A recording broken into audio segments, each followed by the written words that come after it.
Hello everyone and welcome back to my Bold and Beautiful 29 YouTube channel. I hope you guys are having a wonderful day. Before we start, please hit the subscribe button and give this video a thumbs up.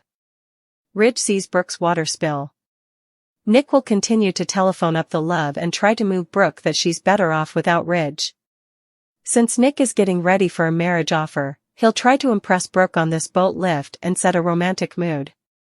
Effects will go wrong for a couple reasons, starting with the fact that Nick just got his problematic boat back. After that boat's been having issues, there's a good chance it isn't as repaired as Nick's been told. Safety wouldn't exactly be a precedence for Nick when he sees Ridge in the distance. Ridge will start calling out to Brooke from the jetties, so Nick will speed down and take some sharp turns in the process. This lift will take a disastrous turn when Brooke falls off the reverse of the boat and tumbles into the water with a huge splash. That'll shock Ridge and leave him in deliverance mode soon enough. Hope and Liam's recollections will rush back. Hope will tend to Liam at the Spencer manse, where recollections will rush back. Now that Liam and Hope both know he's going to live, it could stir up some old passions and eventually leave them with some what-ifs. Finn will throw some allegations at Grace. Once Finn shares all his reservations and the suggestions he's gathered, he'll back Grace into a corner. Grace was hoping she could get down with faking Liam's brain excrescence and the million-bone phenomenon that Bill paid for. It'll snappily come egregious the ploy is over since Finn wouldn't be willing to let this go. Grace will no doubt feel fear rising up as Finn pressures her for the whole verity. Since Finn accuses Grace of running a fiddle, she'll blurt out a concession by midweek. Grace is on the verge of admitting some disturbing news, so Finn will get updates on her side of the story. Grace will have some explaining to do, but Finn isn't going to like her defenses. Finn to force Grace to confess. Ridge saves Brooke after she falls into the water. Finn knows in his gut that commodity is veritably wrong with Liam phenomenon. Finn and Bridget can't fail to get any answers from Grace. Each time they try, Grace is vague and dismissive. Finn finds out what's really going on. When he shows Grace the substantiation, she'll frenetically explain. Also, she actually has the whim-whams to ask Finn to cover for her. Grace might have a sob story that makes this a tough decision for Finn. Perhaps Grace is being blackmailed or one of her favored bones could be in grave peril. Finn isn't going to be okay with Liam not realizing he was tricked. Finn takes Grace to see Liam and hope the dashing MD will angrily demand Grace tell Lope the verity about his condition. Eric goes searching for his son. When the primogenitor finds Ridge, he cautions him to Nick's plan to put a ring on Brooke's cutlet. Ridge rushes to the harbor, but the couple are formally zooming down on a motorboat. Ridge presumably gets his own boat and chases after the couple. Still, when Nick speeds up and makes some crazy turns, Brooke falls into the water. It's Ridge, not Nick, who saves Brooke. That could also include a sincere concession from Ridge. Taylor could learn about the situation after Donna takes a phone call. Donna with a shocked look on her face during the phone call. That's likely from Brooke after Ridge's daring deliverance.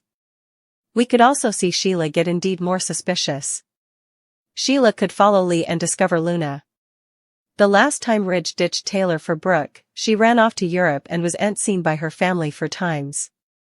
In fact, the only reason Taylor came back to LA was because she was having heart problems. Ridge and Isaac's wife clicked over her passages to the sanitarium and ultimately hit the wastes, leaving Brooke out in the cold wave. Heartache ahead for Taylor when Bridge returns from Naples. Word on the internet is Ridge tries to let her down readily, but Taylor is distraught when she learns Ridge is canceling their marriage and going back to Brooke. Taylor will stick around and hook up with one of Ridge's rivals as vengeance. Steffi told Liam farewell and blazoned that she was leaving city to get her head right. It sounds like Taylor will need to get her head right soon too, so it makes sense she'll follow her son. Either, Steffi took the kiddies with her and might need her mama's help. Liam and Hope another shot at love, and it looks like the stars are aligning for just that. Steffi will make her sanctioned exit. After all the Luna drama, Steffi is going to pack up the kiddies and leave city for some me time. Considering all of the trauma she has been through this once time, it's no wonder Steffi needs to get her mind right. Steffi and Liam were spending a lot of time together, and there was surely some steam chemistry. Hope is presently engaged to Carter.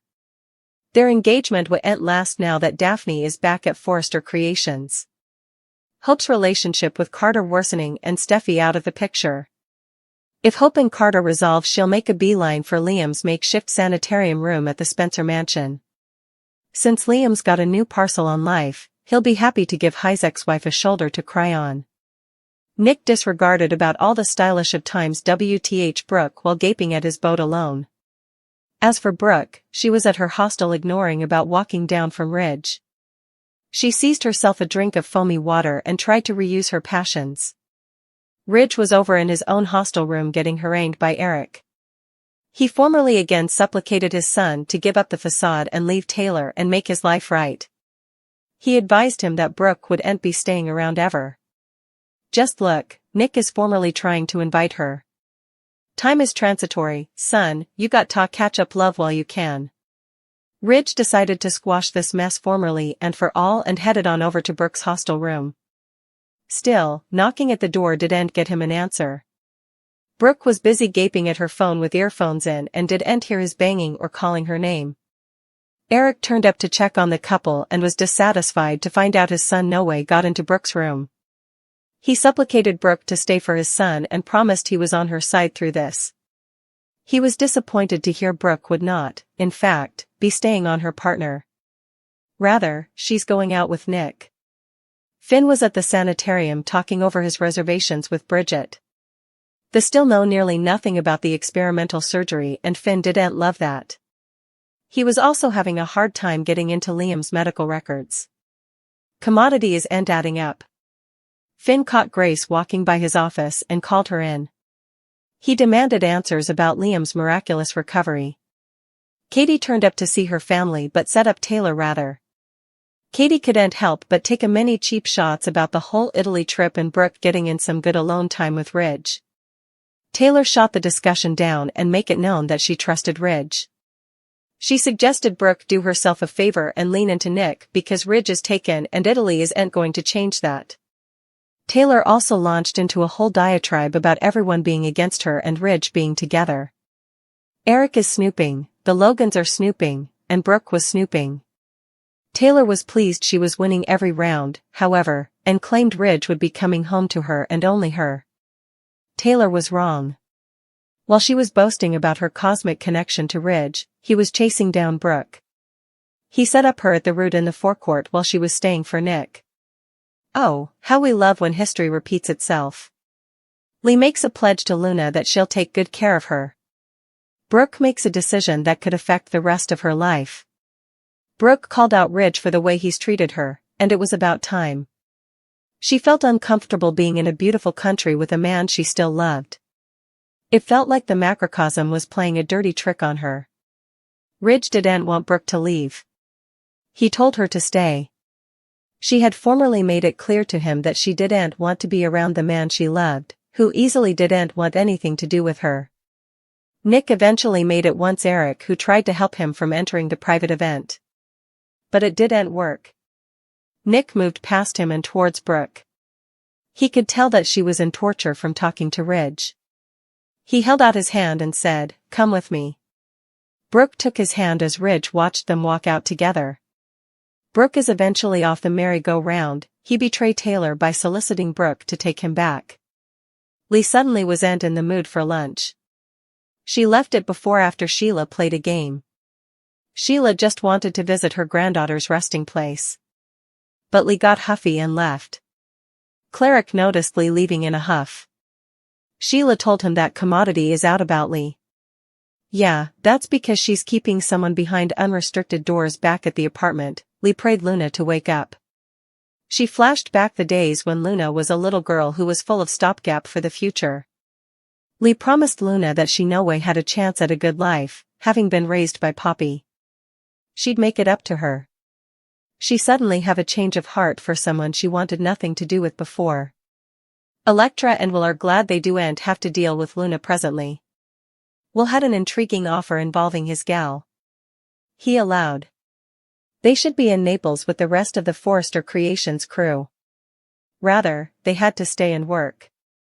He suggested that Elektra should be the face of Forrester Creations rather of Brooke. She didn't want to be the face of her jewelry line because it nearly got her into trouble.